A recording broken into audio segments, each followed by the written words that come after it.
Oi, graça e paz, irmãos, bom dia. Tudo bem com vocês? Glória a Deus, sejam bem-vindos aí. Abra sua Bíblia em Efésios, capítulo 4. Você que nos acompanha de casa também, seja bem-vindo, Deus te abençoe. Você que nos acompanha pela Rádio Melodia, você que nos acompanha pela internet, também sejam bem-vindos aí, em nome de Jesus. Efésios, capítulo 4. Versículo 1, diz assim: Rogo-vos, pois, eu, o prisioneiro no Senhor, que andeis de modo digno da vocação a que fostes chamados, com toda a humildade e mansidão, com longanimidade, suportando-vos uns aos outros em amor, esforçando-vos diligentemente para preservar a unidade do Espírito no vínculo da paz.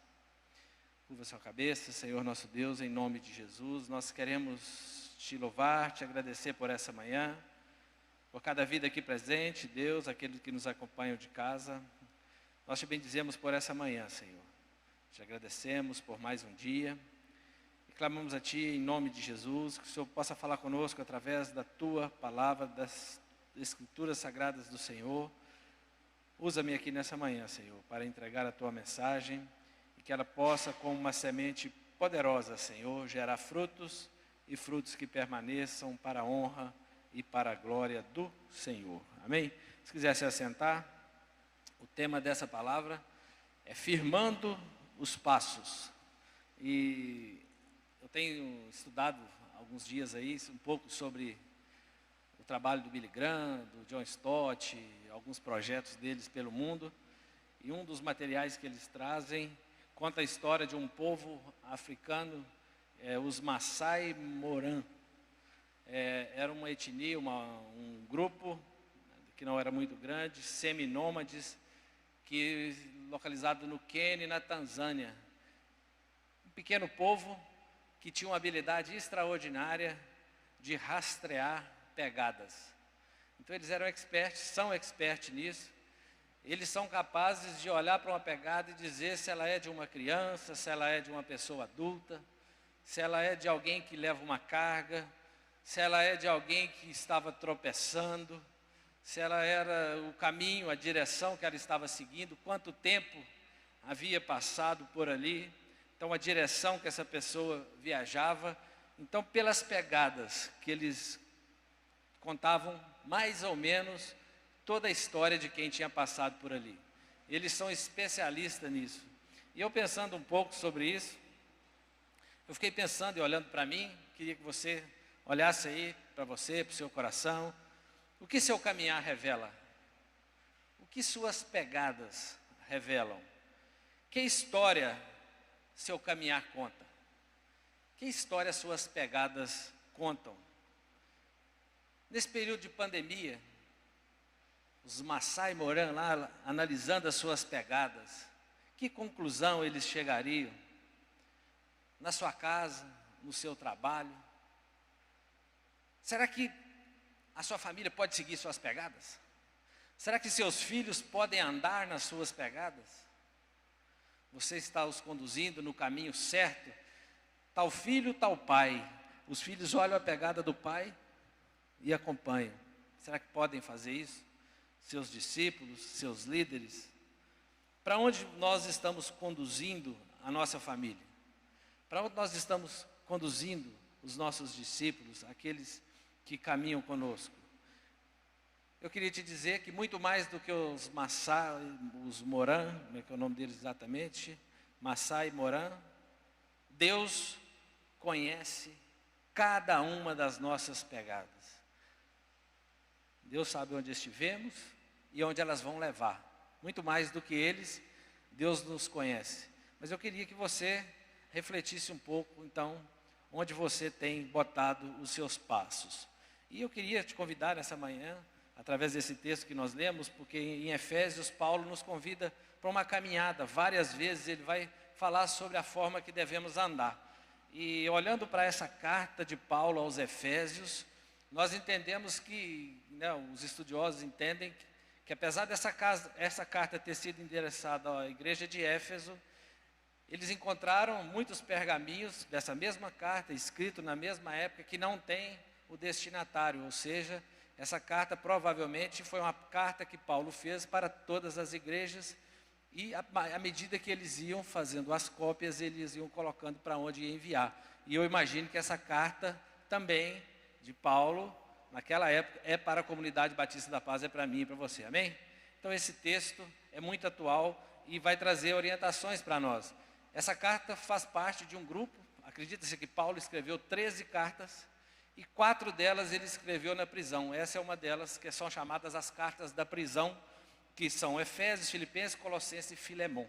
Então essas 4 Paulo escreve na prisão em Roma, e aqui ele preocupado com a igreja, quando eles mandam para Éfeso, com a igreja de Éfeso, onde tinha o templo da deusa Diana, um templo poderoso, tudo girava em torno dela, era uma cidade muito poderosa nessa época, e esse templo, essa cultura ali, diante daquela deusa, havia muita prostituição, havia muita busca de poder, os bancos funcionavam dentro desse templo, e Paulo, em Atos vai dizer, Atos 18 e 19, vai dizer que Paulo esteve em Éfeso durante uns 3 anos, e implantou ali uma igreja, um ministério poderoso, que causou impacto naquela cidade, e que prejudicou o negócio daqueles homens que vendiam essas pornografias, que viviam através da exploração ali daquele culto que ofereciam àquela deusa.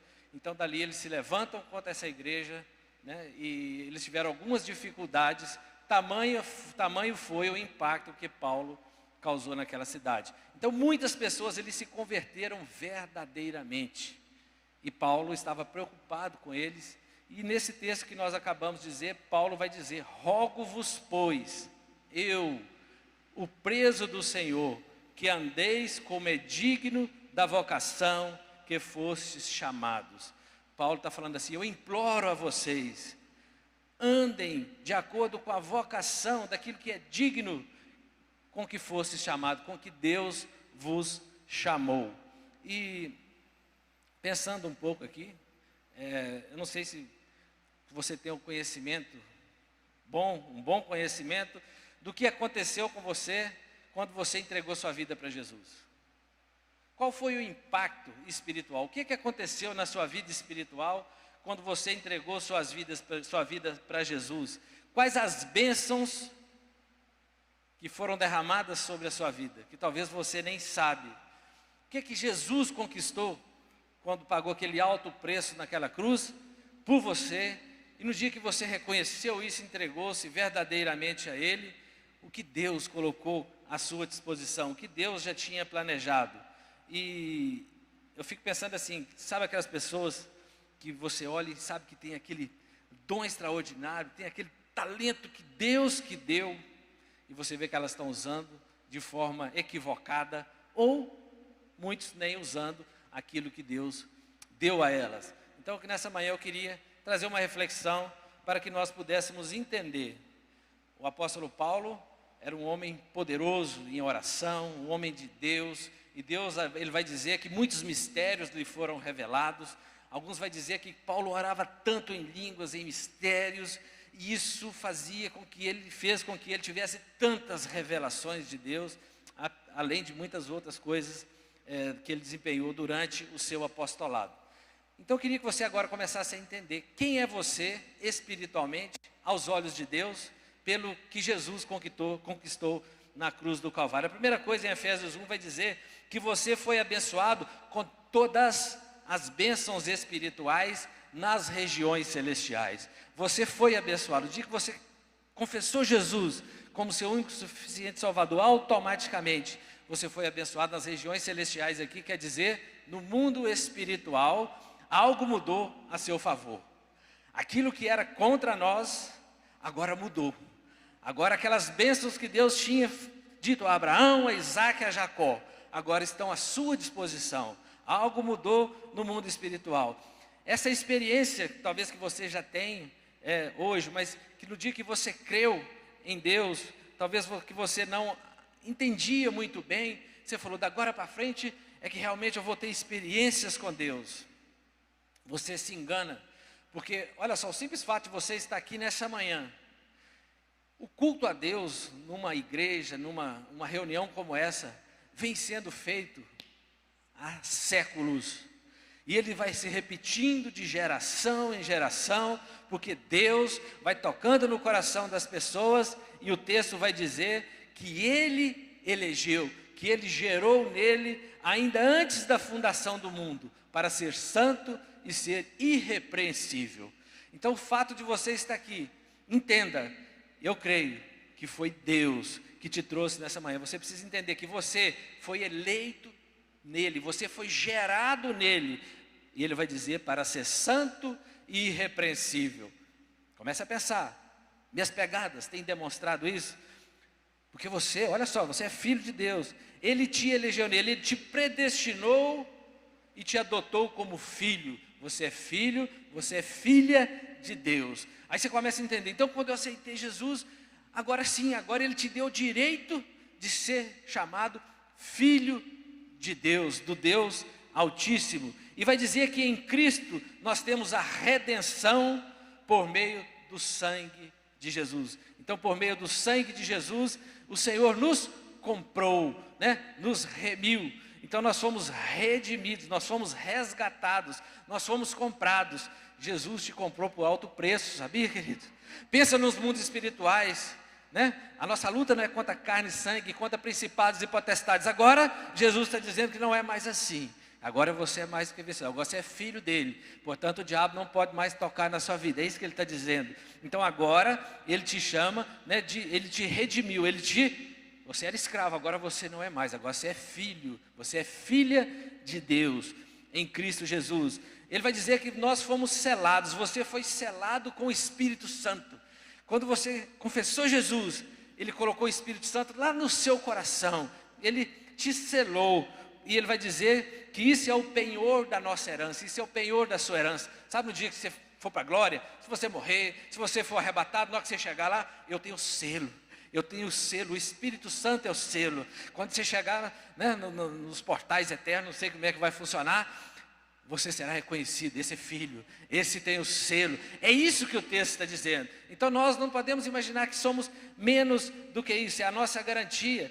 Quando você vai num cartório, por exemplo, você comprou alguma coisa e você vai passar para o seu nome, vai lá, ele vai botar um selo e vai carimbar, falar, agora é seu, é sua propriedade. É isso que ele está falando, você levantou a mão, agora você é minha propriedade, é o que Deus está falando. Agora você é meu filho, e tudo aquilo que eu já conquistei através de Cristo Jesus, tudo que eu já planejei, agora eu vou deixar disponível para você, e para que você possa usufruir disso. Ele vai dizer que esse poder que age em nós, olha só que coisa extraordinária, é a mesma força poderosa que Deus usou para ressuscitar a Cristo. A mesma força extraordinária, o mesmo Espírito Santo, e fez com que ele se assentasse ao lado direito no mundo celestial. Então o mesmo poder que Deus usou para ressuscitar a Cristo, querido, ele derramou sobre a sua vida.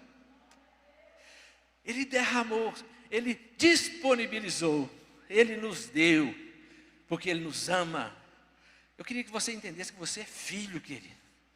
Se suas pegadas têm te levado a lugares que não condizem, eu creio em nome de Jesus, hoje, o Senhor vai nos colocar novamente nessas pegadas, nesses caminhos que Ele planejou um dia para cada um de nós. A Bíblia vai dizer que Ele nos deu vida estando nós mortos em nossos delitos e pecados. Nós estávamos condenados ao inferno. Agora por causa de Jesus, e porque você creu, e você aceitou Jesus como seu único e suficiente Salvador, agora Ele está dizendo que os seus pecados foram perdoados, todos os seus delitos, tudo aquilo que você fez foi perdoado. Agora você é um novo homem, uma nova mulher, uma nova criatura diante de Deus. Ele olha para você agora e fala assim, esse cara estava morto, agora ele é outra pessoa. Você é outra pessoa, querido, no mundo espiritual. Se você não entende essas coisas, você ainda não entendeu qual grande foi o sacrifício que Jesus fez pelas nossas vidas. Ele diz que nós ressuscitamos juntamente com Cristo, e Ele nos fez assentar em lugares celestiais. Nós ressuscitamos para Deus, nós já ressuscitamos, nós estávamos mortos, e Deus olha para você agora e te vê ressuscitado, uma nova pessoa, um novo ser, querido. E Ele fala, sentado nas regiões celestiais, no mundo espiritual. Deus já te vê, querido, ressuscitado. Por mais que o diabo possa pregar qualquer coisa, tentar de alguma forma te induzir a não entender essas coisas, hoje eu estou dizendo que Deus já te vê, né, nas regiões celestiais. Ele vai dizer que nós fomos criados para andar em boas obras que Deus preparou. Você foi criado para andar, querido, em boas obras que Deus preparou. Cada pegada sua, cada dia, cada passo, querido, que nós damos, deveria ser dado em comunhão com o Espírito Santo, para nós colocarmos o pé onde Deus planejou para que você colocasse, para que você pudesse ser usado poderosamente por Ele nessa terra. O diabo tenta nos desviar, mas quando nós olhamos para Deus, para a palavra de Deus, nós entendemos essas coisas. A Bíblia vai dizer que Cristo nos reconciliou com o Pai. Nós estávamos separados do nosso Pai, querido, por causa do pecado. Agora Cristo nos reconciliou com Ele. Agora nós fazemos parte da família de Deus, amém? Você faz parte da família do Deus Todo-Poderoso, do Rei dos Reis, do Senhor dos Senhores. Por isso que a Bíblia diz que nós somos mais do que vencedores em Cristo Jesus, porque nós somos filhos de Deus. Como assim vai nos dizer lá em João 1:12, que Deus nos deu poder para sermos feitos filhos de Deus, porque nós cremos em Jesus. Também ele vai dizer que havia um muro. Paulo está dizendo para a igreja de Éfeso, onde ali tinha muitos gentios, Paulo está falando assim, queridos, tinha um muro que cercava o povo de Israel, dos judeus, dos gentios. Esse muro foi derrubado. Paulo está assim, Deus me revelou que tudo que Ele conquistou é para vocês também. É isso que Paulo está falando. Por isso ele está falando que eles deveriam andar de acordo com aquilo que Deus havia planejado. Eles deviam tomar posse disso. Eles só precisavam tomar posse dessas verdades. E Paulo começa a orar, queridos. No capítulo 3, você vai ver Paulo orando. Paulo colocando essas pessoas que ele sabia que Deus tinha elegido nele, que Deus tinha predestinado. E Paulo começa a orar pedindo que Deus desse compreensão a eles, para que eles entendessem qual era a largura, qual era o comprimento, qual era a altura, qual era a profundidade do amor de Cristo que excede todo entendimento. Paulo começa a orar, Senhor, mostra para eles precisam entender a grandeza do seu amor, a altura, a largura, a profundidade, né? É muito grande, Senhor. Ele começa a orar, para que Deus, através do Espírito Santo, sabe aquele penhor do Espírito, que você foi selado, é Ele que vai te convencer dessas coisas. E Paulo começa a orar para que Deus revelasse isso ao coração dos irmãos, e nós vamos entender essas coisas quando nós oramos, quando nós lemos a palavra, quando nós ouvimos uma palavra. E ele vai dizer, aquele pois que o Filho libertar, lá em João, aqui já é João dizendo, o Evangelho de João, aquele que o Filho libertar, verdadeiramente será livre. Você tem que entender que você é livre, querido. Nada pode te roubar da presença de Deus. Você tem forças para lutar, é isso que ele está falando. Com o Espírito Santo, você tem força para lutar. Sozinho você não tem. Paulo está deixando muito claro que aquele que tem o penhor do Espírito, ele pode lutar. E o Espírito Santo vai te ajudar, vai te sustentar, vai te dar discernimento, vai te confrontar. Então, quando nós temos essa experiência, ele está dizendo aqui, que verdadeiramente nós seremos livres. E lá em Êxodo 21, a Bíblia nos conta a história dos escravos, dos judeus antigamente, que tinham dívidas com pessoas, e eles acabavam tendo que se trabalhar alguns anos para poder pagar aquela dívida, e Deus já tinha instituído que o máximo que poderiam trabalhar era que 6 anos, e no 7º ano eles deveriam ser soltos e ser livres para ir embora. Mas muitos deles eram tão bem tratados pelo seu Senhor, que eles preferiam continuar servindo aquele homem, aquele mestre, aquele seu patrão. Está lá em Êxodo 21, e ele preferia continuar sendo servo, mas ele precisava ter uma marca, e por isso que eles chamam os escravos da orelha furada. Eles iam e falavam com o servo deles assim, fura minha orelha aqui, eu quero que todo mundo saiba que eu sou seu servo, porque eu sei que sendo seu servo, eu estou com a vida muito melhor, porque você me ama, você me respeita. Então, eu sendo seu servo, eu sei que você faz tudo por mim, coisa que sozinho eu não consigo. É mais ou menos isso que Paulo está falando. Paulo sempre se apresenta: eu sou servo de Cristo. Paulo está falando assim: eu faço questão de ser servo de Cristo, porque só com Ele eu entendo que eu recebi essas coisas e eu consigo usufruir dessas verdades que as Escrituras Sagradas nos mostram. Então simbolizava uma união de serviço, mas de amor. Isso simbolizava um escravo da orelha furada. Eu fico imaginando nós todos, servos do Senhor, escravos. Eles nem chamavam de escravos, eles chamavam de servos. É o termo mais usual. Por isso, em Romanos capítulo 1, uma coisa extraordinária, quando Paulo manda sua carta para a igreja de Roma, para os romanos, ele diz assim: eu, Paulo, servo de Jesus Cristo, escrevo essa carta. Ele estava querendo que todo mundo soubesse que ele era um escravo de Jesus, ele era servo de Jesus. É Jesus que governava, é Jesus que mandava nele. E ele vai dizer logo na sequência: Deus me chamou e me separou. Ele vai falar assim: eu sou servo, porque Ele me chamou e Ele me separou. E Ele vai dizer assim: para ser seu apóstolo, a fim de que anuncie a boa nova do Evangelho. Então ele diz: eu sou servo, mas Ele me chamou para ser apóstolo. Ele me deu autoridade, Ele me deu poder. Nós sabemos que Paulo fazia prodígios, maravilhas. Paulo ressuscitou mortos. Por quê, queridos? Paulo usufruía de tudo isso que Deus disponibilizou através da salvação, através do sangue precioso de Jesus. Eu vejo que muitas pessoas, quando recebem isso, vibram. Eu não sei como é que você está se sentindo agora, mas muitos, queridos, quando entendem essas verdades, muitos cantam o Evangelho, outros escrevem sobre o Evangelho, outros pregam, outros visitam, outros, queridos, dançam. Já viu na África como é que eles dançam o Evangelho? Só de começar a falar de Jesus, eles já começam a dançar. Eles olham para a situação, está um caos, não tem nada lá em casa, mas eu tenho Jesus, eu sou filho do Rei dos Reis, eu sou filho do Deus Todo-Poderoso, nas regiões celestiais, eu estou bombando. Aqui as coisas não estão fáceis, mas eu sou filho do Rei, e Ele é que tem me sustentado. Eles cantam, eles dançam, querido. Na hora da oferta eles não têm nada, eles vão lá e colocam no gasofilácio o que tem, porque eles sabem que aquilo ali vai suprir, vai abençoar outras pessoas. Então, como você vê o Evangelho, como suas pegadas, né? Quando os Mossai Moran olhar para as suas pegadas, o que eles vão entender que você fez, que maneira você tem andado. Porque um cristão, querido, nós não podemos andar como as pessoas do mundo andam. Nós não podemos andar da mesma forma.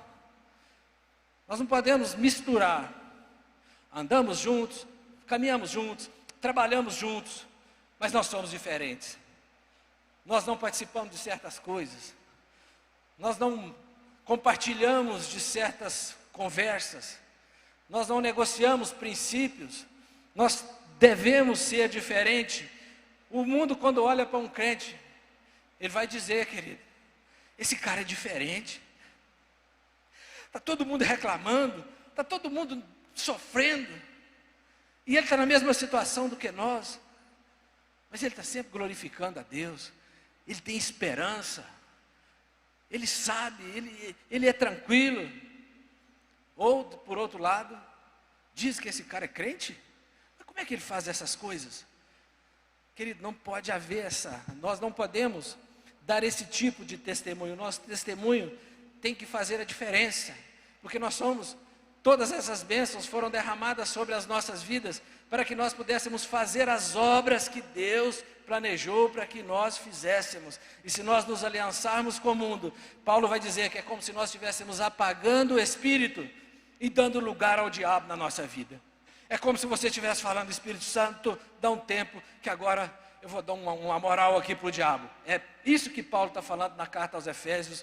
Um pouco mais adiante ele vai dizer sobre isso. Que impacto nós como cristãos, nós como crentes, nós temos causado na sociedade, através das nossas ações? A sociedade olha para as nossas pegadas. O que eles entendem? O que eles enxergam através das nossas caminhadas? O salmista vai dizer o seguinte: eu desviei os meus pés de todo o caminho mau, Salmo 119, 101, para guardar a tua palavra.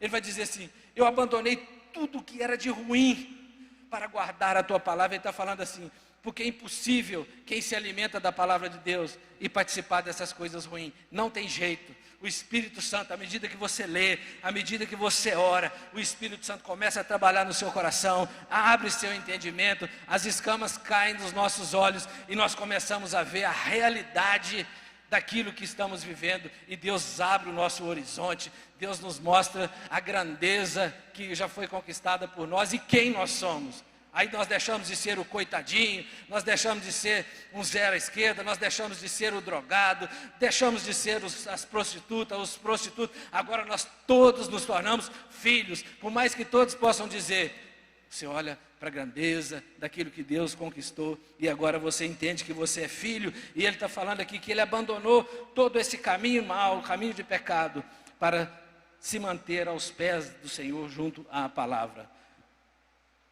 O Senhor, querido, talvez você está aqui hoje, novo, pela primeira vez, está vindo aqui na igreja, nunca tinha pisado, ou talvez você já está caminhando há muito tempo, mas você ainda não entregou sua vida para Jesus, e Deus tem um convite para você nessa manhã, querido. O convite é o seguinte: você quer ser meu filho? Esse é o convite de Deus para todo ser humano. Ele falou assim: eu quero ser o seu pai, eu já preparei tudo para ser o seu pai. Agora pergunta: você quer ser meu filho? Quer, querido? Ele fala: então aceita meu filho Jesus, entrega a sua vida para Jesus, e eu vou colocar o penhor do Espírito Santo no seu coração, e você vai experimentar de coisas que você nunca pensou ou imaginou que poderia experimentar nessa terra. Quer, querido? Eu fiquei pensando esses dias na minha neta Clarinha, eu até brinquei aqui antes, que é a minha cara. Quem conhece ela? É a minha cara. Vigia, irmão, sei que você está falando aí, tadinha da menina. Cuidado. Ela é a minha cara. Todo mundo. É verdade, Bia? Não é não. Bia falou que não é não. Muito bem.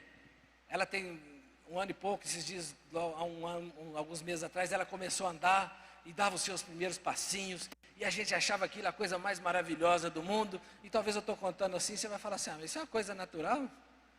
Que vantagem tem nisso, né? Mas para quem é pai, ver os primeiros passos, para quem é avô, né? Para a gente que está ali, eu fico imaginando, querido, quando alguém se levanta a mão no meio de um púlpito, uma igreja dessa assim: eu quero esse Jesus.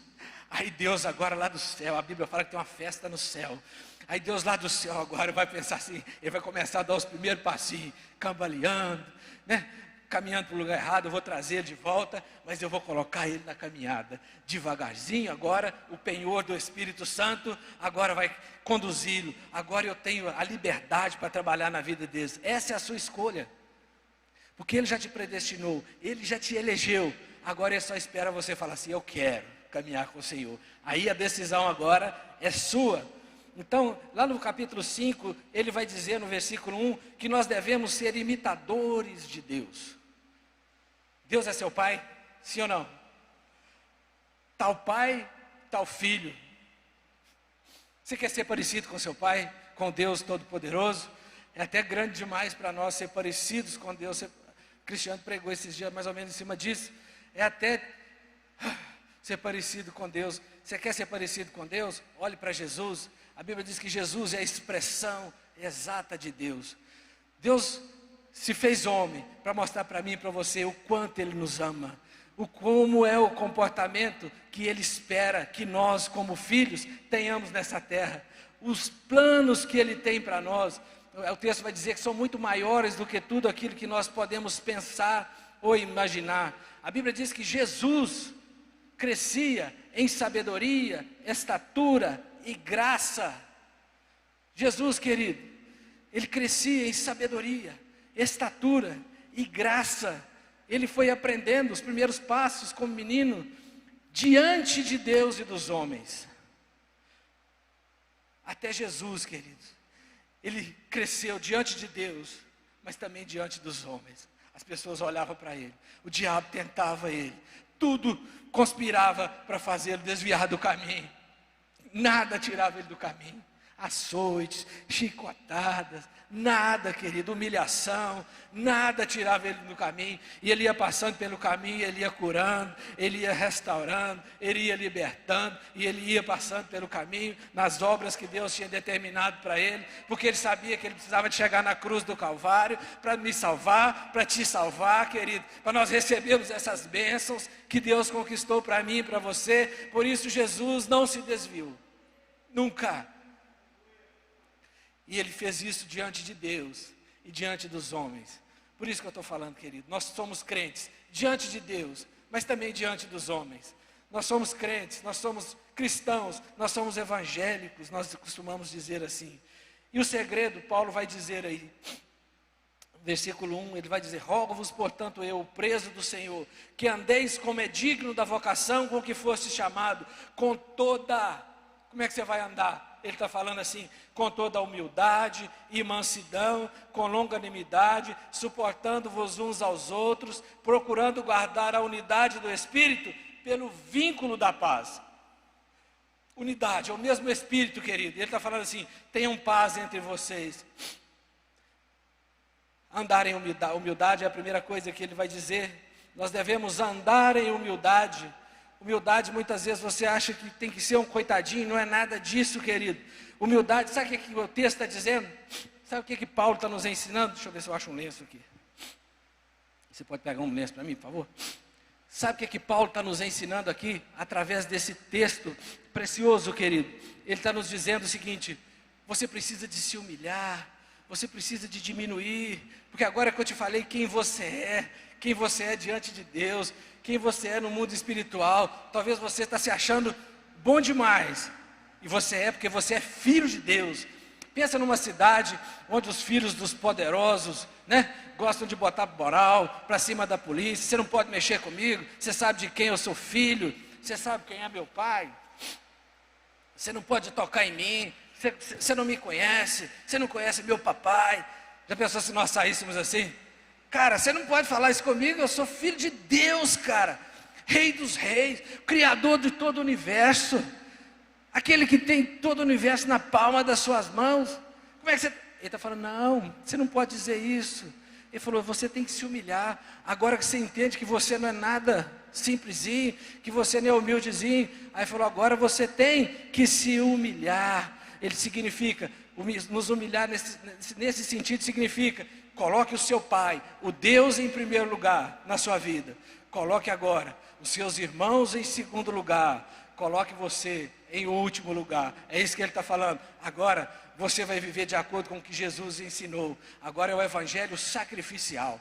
Ele falou assim: agora você vai entender que você tem um Deus que é o Todo-Poderoso, que te sustenta. Então você tem que honrá-lo em primeiro lugar. E depois agora tudo que você fizer vai ser para o bem da sua esposa, vai ser para o bem do seu marido, vai ser para o bem dos seus filhos, vai ser para o bem dos seus irmãos, da comunidade. Depois você faz para você, querido. É isso que ele está falando. Ele está falando assim: se sacrifique. Quer ver seu filho bem? Se sacrifique por ele, né? Não ande por caminhos tortuosos para que você possa prejudicar a caminhada dos seus filhos. É mais ou menos isso que ele está nos ensinando, que nós devemos ter esse entendimento. Agora que eu sei quem eu sou, eu preciso baixar minha bola, eu não preciso ficar me gabando por aí, mas eu entendo quem eu sou. Mas ele está falando aqui: fica de boa. E agora conta isso para as pessoas, para que elas também entendam isso.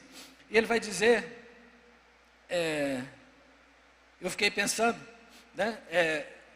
Se nós nessa nossa caminhada nós não nos humilhamos, agora que eu sei isso, eu me torno agora um cara soberbo, um cara orgulhoso. Eu agora, porque eu sei disso, agora eu estou cheio de soberbo, mega orgulhoso. Aí eu fiquei pensando, aquela aldeia dos Macai, olhando as suas pegadas. Essa é uma pegada de uma pessoa orgulhosa. Essa é de uma pessoa soberba. Eles vão avaliando. E alguns textos vão dizer que a soberba procede à ruína.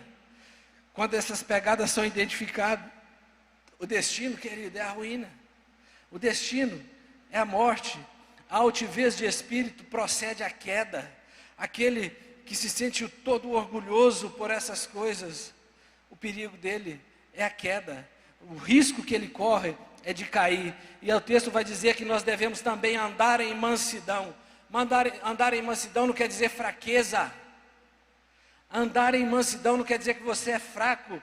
Pelo contrário, vai mostrar que você tem todo o poder sob controle. Todo esse poder que Deus te deu, você tem ele sob controle.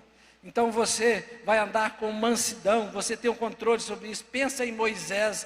Moisés era um homem manso, a Bíblia vai dizer, Números 12, 3, você vai ver sobre isso.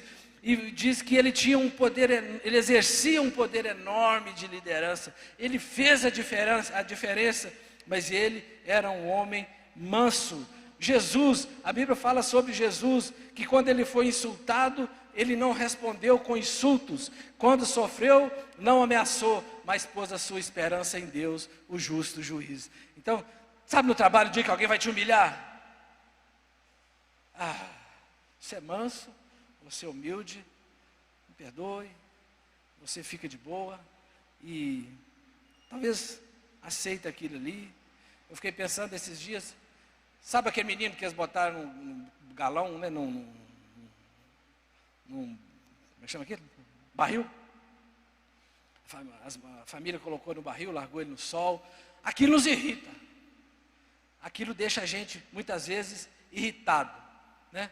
Mas mesmo assim, nós precisamos, né, de ser mansos, longânimos com essas situações para sabermos lidar. A Bíblia fala também que nós devemos andar em longanimidade, que é a capacidade de tolerar desconforto sem revidar. É uma paciência extrema.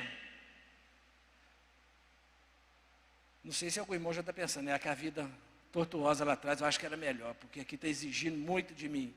Querido, isso é o segredo para você ser uma pessoa bem-sucedida, como pai, como mãe, como homem, como filho de Deus. Porque aqui diz que a capacidade de tolerar o desconforto. Quando eu digo isso, quem você lembra na Bíblia? Quem é o homem que teve uma grande capacidade de lutar contra o sofrimento na Bíblia?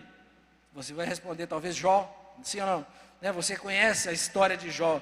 E ele vai dizer que meus pés seguiram de perto as suas pegadas, mantive-me no seu caminho sem desviar-me. Jó está dizendo assim, apesar de todas as dificuldades, de todas as diversidades, eu me mantive no caminho. Ele vai falar, nas suas pegadas, meu pai, eu me mantive nas suas pegadas e não me desviei dele. Nós sabemos que Deus abençoou poderosamente a Jó, querido. Então, querido, não desvie os seus passos das pegadas, daquilo que Deus um dia planejou e sonhou para a sua vida. Agora você entende quem você é no reino espiritual. E eu te pergunto, você crê nisso? Sim ou não? Você crê nisso? Glória a Deus, queridos. Só que o só crer não adianta. Só crer não adianta. Nós precisamos de crer. E nós precisamos de botar isso em ação, querido. Nós precisamos de crer. E agora tomar o caminho estreito. E botar, né, fazer a nossa caminhada. Segundo Deus um dia planejou para nós. Olha o que vai dizer no versículo 4, do capítulo 4.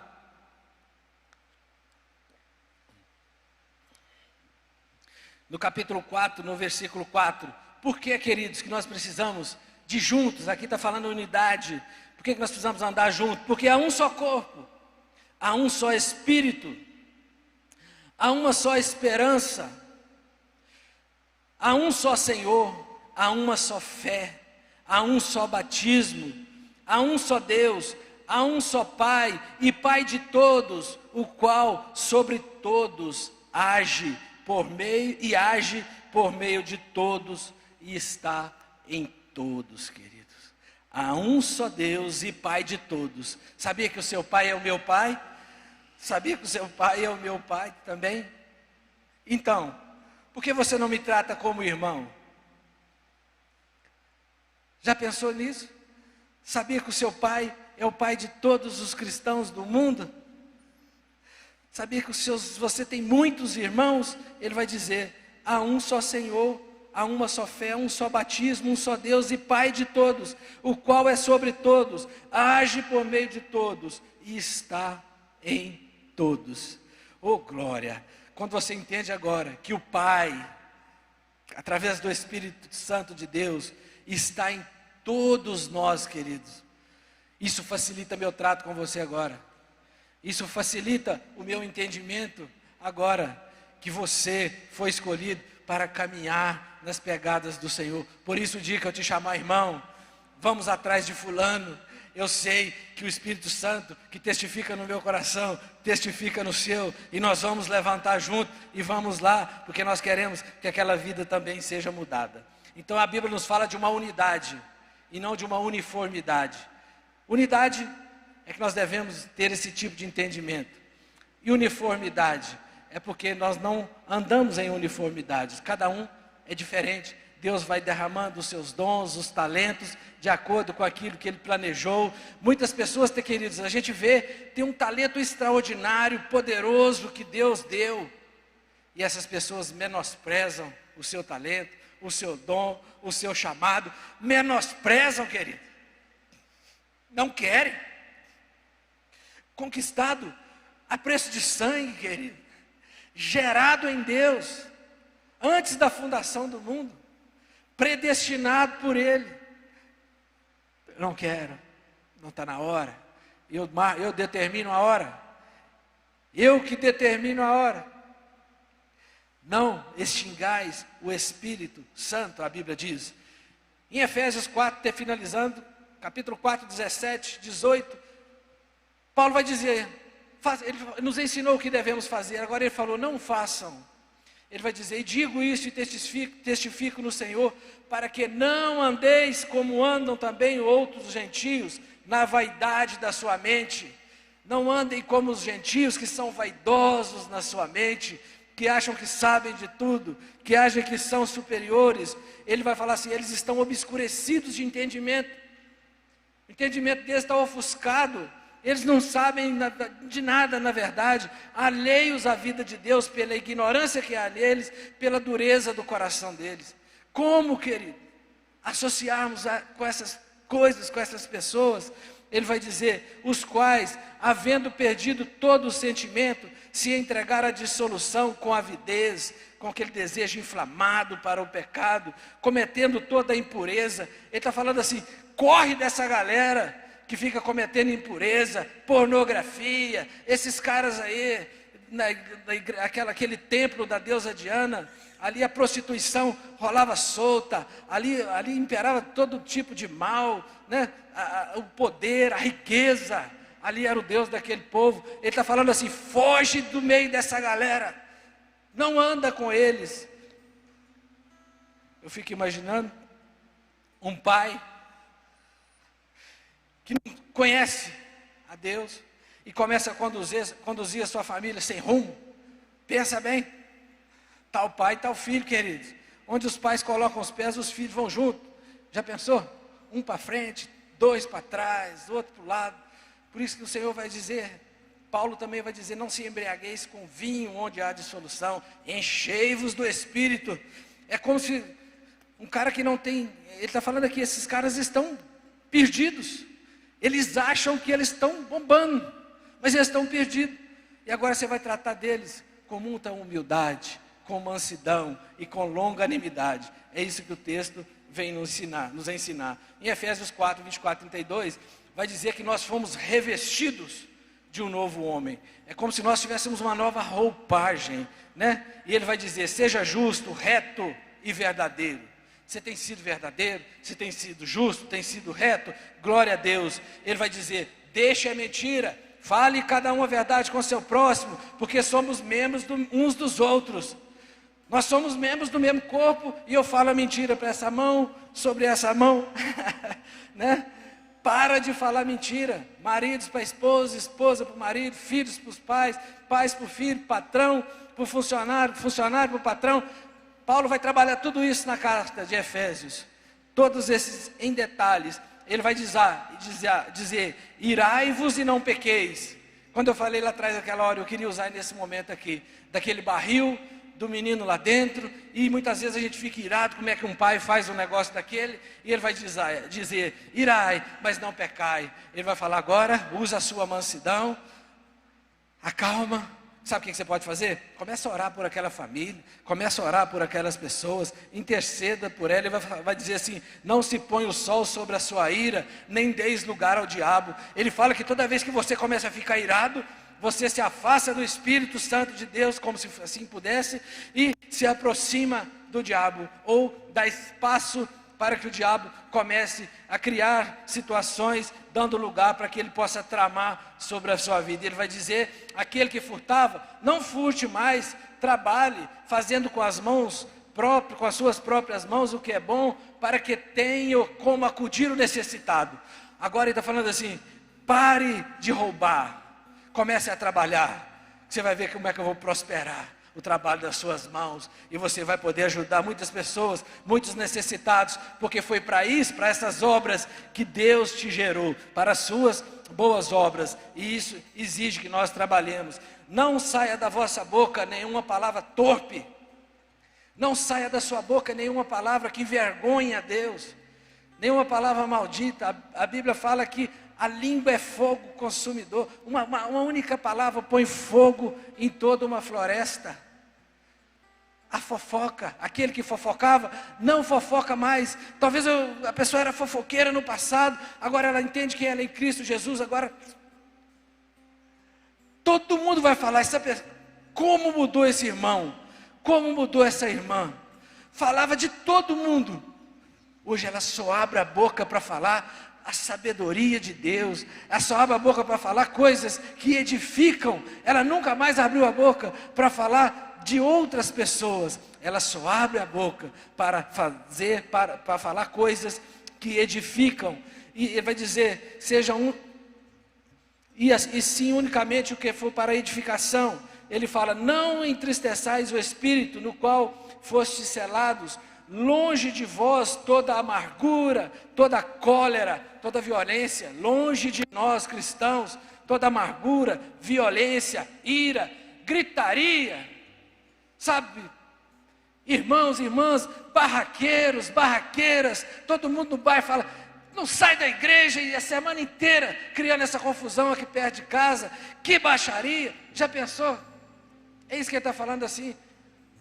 Aqueles que são de Cristo Jesus, aqueles que são filhos de Deus, não andam assim. Paulo está falando para eles. Se vocês estão se comportando assim, vocês estão caminhando em caminhos errados. Se você está no caminho largo, ele fala assim, gritaria, blasfêmia, malícia. Ele vai falar assim, antes, seja uns para com os outros, benignos, compassivos, perdoando-vos uns aos outros, como Deus em Cristo os perdoou. Ele está falando assim agora, sabe o que você vai fazer? Em vez de criar barraco, perdoa o irmão, perdoa o irmão. Jesus te perdoou, você estava morto em seus delitos e pecados, você estava morto, Jesus te ressuscitou, te deu uma nova vida. Ame seu irmão, para que Jesus possa dar uma nova vida para ele também, que ele possa experimentar tudo aquilo que você tem experimentado. Quando eu recebo Jesus no meu coração, é necessário, queridos, que a minha conduta mude.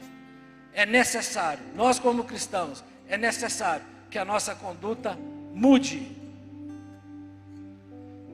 Firme o seu passo. Efésios 6,15 vai dizer, e calçados os pés na preparação do Evangelho da paz.